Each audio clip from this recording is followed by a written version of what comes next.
Հայաստանի 2008 թվականի քարտեզն առանց Լեռնային Ղարաբաղի Տիգրանաշենն էլ ադրբեջանական անկլավ։ Այս քարտեզները 2008 եւ 13 թվականներին Հայաստանն է ուղարկել ՄԱԿ։ Ուսումնասիրությունը կատարել է փաստերի ստուգման հարթակը Հայաստանի ինքնիշխան տարածքի մասին քննարկումների ակտիվացման ֆոնին։ Հիմա ըստ հերթականության ՄԱԿ անդամ ցանկացած երկիր կարող է կառույցին ներկայացնել իր պատկերացմամբ իր ինքնիշխան տարածքի քարտեզը։ Ընդ որում, ըստ ուսումնասիրության, նման քարտեզները ՄԱԿ-ին ներկայացնում են հիմնականում տարածքային վեճ ունեցող երկրները։ Հայաստանն անկախացումից հետո 6 անգամ է քարտեզ ուղարկել։ 1996 եւ 97 թվականների քարտեզներում Լևոն Տեր-Պետրոսյանի ղեկավարման ընթացքում ոչ Հայաստանի կազմում, այլ ինքնավար մարզի տեսքով եւ նախկին լղիմ սահմաններով ներառված է Ղարաբաղը, կան Արցվաշենը, Տավուշի այսպես կոչված ադրբեջանական երկու անկլավները, ոչինչ չկա Տիգրանաշենի մասով։ Հայտնի 7 շրջաններն ըստ այդ քարտեզի Ադրբեջանի տարածքներ են։ Երրորդ անգամ Հայաստանը քարտեզներ է ներկայացրել արդեն Ռոբերտ Քոչարյանի կառավարման տարիներին,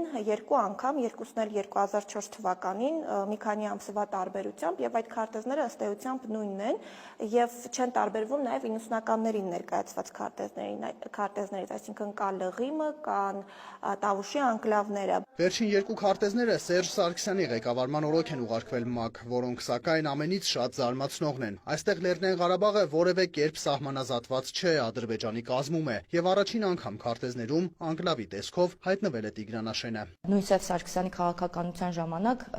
7 շրջանները համարվում էին հայրենիք, եթե այդպես ասենք, մինչև այսօր իր կուսակիցներն այդպես են անվանում, սակայն չգիտես ինչու 2008 թվականին ՄԱԿ ուղարկված քարտեզներով լրիվ այլ բան ենք մենք տեսնում եւ ամենահետաքրքիրը, որ Լեռնային Ղարաբաղը իսպառ բացակայում է այդ քարտեզներից եւ ես հետաքրքիր կլինի իմանալ իրենց պատասխանը սրա հետ կապված, որովհետեւ 2008 թվականին կամ 10 կամ 11 թվականին Հայաստանի քարտեզը ավելի շատ մեծանում էր, քան թե փոքրանում էր իրենց ներկայացրածով, որովհետեւ երբ մենք հիմա խոսում ենք այն վարչատարածքային բաժանման օրենքի մասին, որ ասում ենք դուք այն ժամանակ այդ օրենքը ընդունել եք, պետական սահման եք գծել, իրենք դա նույնպես չեն ընդունում։ Ըստ Արփի Դավոյանի նշանակում է Հայաստանի Հանրապետական կուսակցության կառավարման օրոք արտաքին քաղաքականության երկու տարբերակ է եղել, մեկը ներքին, մյուսը արտաքին սպառման համար։ Փաստերի ստուգման հարթակի բացահայտումը լիովին հակասում է այն քաղաքականությանը, որն իրենց ներկայացմամբ կրում են Հանրապետական կուսակցությունն ու պատիվ ունեմ դաշինքը։ Ովքեր առավոտից երեկո խոսում են կորսված հայրենիքի մասին, սակայն նույնիսկ Լեռնային Ղարաբաղը որևէ կերպ նշված է չէ, նախորդ քարտեզներում է Խանքենդի էր գրված Ստեփանակերտը։ Պիտի հասկանալ, թե իրենք ինչ են դրել այդ քարտեզի հիմքում եւ ինչու են այլ բան խոսում։ Այդ հակասությունը պիտի պարզել, որովհետեւ դա խորը հակասություն է եւ այն քաղաքականությունը, որ այսօր նրանք վարում են Հայաստանի Հանրապետության վարած քաղաքականության դեմ, որը հակասում է Հայաստանի Հանրապետության օրակարգին այսօրվա, մի հատ պիտի հասկանանք, այդ ոնց է լինում, որ 2008 թվականին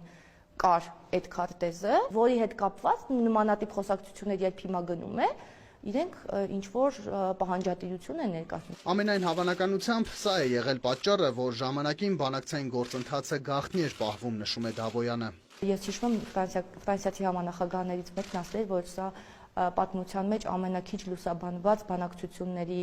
գործընթացն է, որի մասին որևէ խոսակցություն չկա։ Ես չեմ հիշում որևէ բանակցային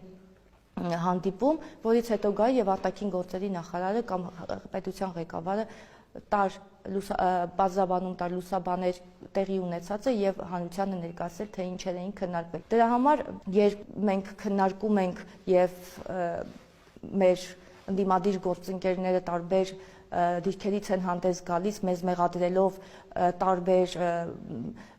մեղքերի մեջ ճակերտավոր այսպես ասած, իրենք առաջին հերթին սրա համար են պատասխանատու եւ երբեք չեն ուզում պատասխանատվություն կրել։ Քարտեզների հավաստիության մասին ուսումնասիրությունն իրականացրած Նանե Մանասյանը նշում է, դրանք ՄԱԿ հարթակում հայտնվում են բացառապես անդամ երկրի ցանկությամբ։ Որևէ մեկը,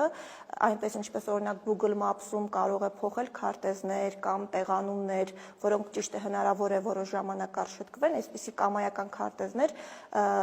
որևէ կամայական մարմին չի կարող ներկայացնել, այսինքն պետք է լինել անդամ երկիր եւ պետք է այդ անդամ երկրի իրավասու մարմինը ներկայացնի քարտեզներ, որպեսզի ՄԱԿ-ը դրանք մուտքագրի արխիվ, որովհետեւ սրանք գնում են, հավաքվում են ՄԱԿ-ի գրադարանում եւ սրանք ըստ էության տվյալ երկրի դիրքորոշումներն են արտահայտում սեփական երկրի սահմանների վերաբերյալ։ Իդեպ լրագրողն ուսումնասիրել է նաև 1993-ից 2008 թվականների ընթացքում Ադրբեջանի ներկայացրած քարտեզները, բոլորում պատկերը